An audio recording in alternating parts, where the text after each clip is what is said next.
North Carolina news, forecast first. Well, temperatures and humidity dropped even more today. We just can't get rid of the clouds yet. Good evening and happy Friday. I'm Wes Hohenstein. Still a little bit of drizzle in a few isolated spots, but generally dry and will stay that way most of the night. But 60s and 70s for temperatures right now. And as you go about your Friday evening, whether it's the state fair or high school football, we'll keep most of the clouds around as we will slowly, and I do mean slowly, drop into the 60s later tonight. Late tonight, we could see a little bit of drizzle. And we still have the strongest cold front of the season on the 7 dial. I'll update you on the timing of that coming up in your forecast. But North Carolina news at 5 starts right now. UNC off the hook. I think that's pathetic of the NCAA. You have to go by the bylaws, not opinion. Right now at 5, the closing chapter of the year's long academic scandal and how UNC is moving forward. A live look outside of the Smith Center. Thousands of fans expected to pack the arena tonight to kick off the new basketball season and hang the latest championship banner. One thing fans and athletes won't have hanging over their heads, penalties or sanctions from the NCAA. Good evening. I'm Birshal Edmay in for Sharon Tazwell. And I'm Sean Maroney. Thanks for joining us. The 26-page report sent to the university by the NCAA this morning summed up in one sentence, quote, the committee ruled that they could not conclude that the University of North Carolina violated NCAA academic rules. From Franklin Street to the Smith Center, this is the talk of Chapel Hill. Our team of reporters covering it all, starting with our Aaron Anderson with a breakdown of this report and what Carolina has to say about it all. Well, look, it's safe to say everybody here on campus is breathing a little bit easier, and that dark cloud you mentioned hanging over UNC is now gone. The NCAA investigation over, and most importantly, no sanctions. Now, according to Chancellor Carol Folt, it's exactly what she thought the infractions committee would conclude. When facts are out and the record is fully read, people will do the right thing. And in that way, that is what I believed would happen. UNC can finally turn the page on an ugly chapter. Despite the evidence, the NCAA Committee on Infractions could not conclude academic violations. Sometimes the behavior that you're not proud of just doesn't quite fit into a bylaw or a rule or something, and that's what we've been talking about for 5 years. We're not proud of the behavior, but we didn't think it violated the bylaw. And today the Committee on Infractions revealed to us that they came to that same conclusion. So after multiple delays and a lengthy investigation, the Tar Heels finally have a satisfactory resolution. Case closed. I could not be more pleased for our student athletes and our coaches, nor could I be more proud of how they've conducted themselves in the last few years, given some of the trying times that they've had. So I'm very pleased with today's outcome. This isn't a time of celebration. It's just a time of focusing and continuing with that same level of determination. Yeah, UNC fans hoping that means more championships. Look, in a matter of hours, the men's basketball team will raise its latest banner in the annual Late Night with Roy season kickoff. Hey, folks here happy they can finally put all this talk of an academic scandal to bed. Reporting from Chapel Hill, Aaron Anderson for CBS North Carolina. Thank you, Aaron. Well, this investigation dates back to the 1990s, but really kicked off in 2010 when the NCAA first began investigating player benefits after a series of tweets from football player Marvin Austin, ultimately resulting in a one-year postseason ban for the football team. Over the next 2 years, head coach Butch Davis was fired, AD Dick Bedore retired, and Chancellor Holden Thorpe resigned. Over the course of 2014 and 2015, accusations of paper classes in the Department of African American Studies and a notice of allegations from the NCAA claiming UNC lacked, quote, institutional control. Earlier this summer, Chancellor Carol Folt, joined by Athletic Director Bubba Cunningham and coaches Larry Fedora, Roy Williams, and Sylvia Hatchell, all traveled to Nashville to meet with the NCAA. With that board ahead of today's decision, a very long process that appears to be over, at least from an investigation standpoint by the NCAA. Something that has most Carolina fans breathing a sigh of relief. Our coverage continues right now with CBS North Carolina's Bo Minnick on Franklin Street.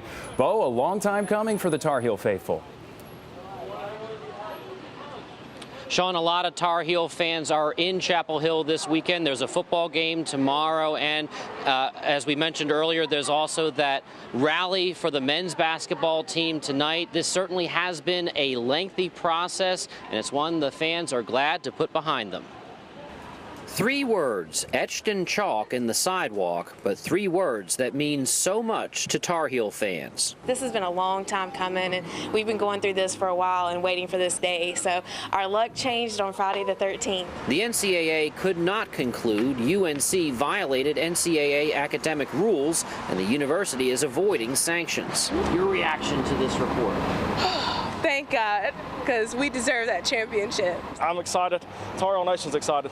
It's a great day. UNC fans tell me they were confident this would be the outcome. Ed Presson graduated in 1973 and is back in town this weekend from Florida. They had that studies when I was here, and that was a very hard department. You didn't go in there to get classes for, just for grades. Elsewhere, fans from other schools in the Triangle weren't nearly as pleased. I'm surprised the NCAA didn't even give them a slap on the wrist, but from what I've seen, the NCAA actually doesn't really have the jurisdiction to determine academic rigor. I think 20 years of academic fraud should be punished. I think them getting off with nothing is a joke. Now UNC fans say it's time to focus on the good times ahead. Knowing the NCAA, they put their all into this, and if they wanted to get something out of it, they would have. And with that rally tonight and the football game tomorrow, there will be plenty of opportunities for fans to continue to discuss the NCAA's decision. Live in Chapel Hill, Bo Minnick, CBS, North Carolina. Bo, thank you. And our coverage of the UNC decision continues over the next 90 minutes. At 5:30, our David Hurst at the Smith Center for Late Night with Roy, where the latest national championship banner will be unveiled. And at 6, more reaction and breakdown of today's report, as well as a whistleblower's response to today's ruling. Our coverage also continues right now on WNCN.com and our news app, where you can find Chancellor Carol Folt's full response and a link to the 26-page report. An update right now to the deadly attack at a prison in Elizabeth City. 2 prison workers, 50-year-old corrections manager Veronica Darden and Officer Justin Smith, killed when several inmates started a fire and tried to escape. Several others also injured and hospitalized. No inmates managed to escape. Joe Fisher from our sister station at Wavy is in Elizabeth City, with where that prison is still on lockdown. The Pasquotank Correctional Institution is still on lockdown more than 24 hours after the foiled prison escape at the facility, and we are learning more information from officials today. This call all came in around 3 o'clock on Thursday from the facility, first as an assault and then upgraded to an attempted escape. We have confirmed there are 16 total victims. 2 prison employees have died. 10 other employees were injured, as well as 4 inmates that were injured. And we do now know that those 4 inmates injured are the only 4 inmates at this point believed to be involved in this attempted escape. The sheriff of Pasquotank County saying that they were all found in the prison yard, some of which were trying to get over the fence, but there is no evidence that any prisoners from the facility escaped.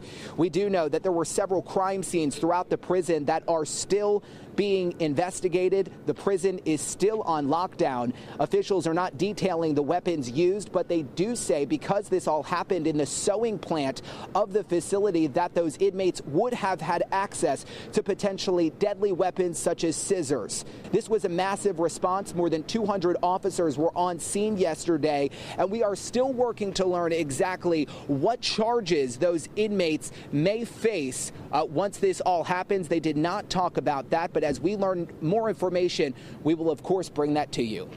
In Pasquotank County, I'm Joe Fisher. Back to you. Within the last 10 minutes, Governor Roy Cooper released a statement in which he says, quote, he's directed state prison officials to take immediate action to improve safety, including suspending the inmate work program where the attack happened, increasing officers in areas where inmates work, and ordering a safety review of all inmate work programs. New at 5, relief for families at Durham's Glen Elementary School who fought a potential takeover by the state. Late this afternoon, the district confirmed the school was no longer on the list for a proposed takeover. Durham Public Schools says they are moving forward with a plan to help Glen Elementary and other low-performing schools in needing additional support. A death investigation underway in Durham this evening after someone found a man who had been shot in a parking lot of the Savannah Place apartments overnight. He was taken to the hospital where he died. No word on his identity or if police have any suspects. 2 people are in custody, and Fayetteville police are looking for a third in connection with car break-ins at Cape Fear Valley Medical Center over the weekend. Officers arrested 17-year-old Ahmed Shane, seen here, and a juvenile who they say was also involved. Police say they are still looking for 17-year-old Joshua Earl. Some breaking news just in from RDU. Officials tell us a small private aircraft had to make an emergency landing within the last hour for a reported mechanical problem. No injuries.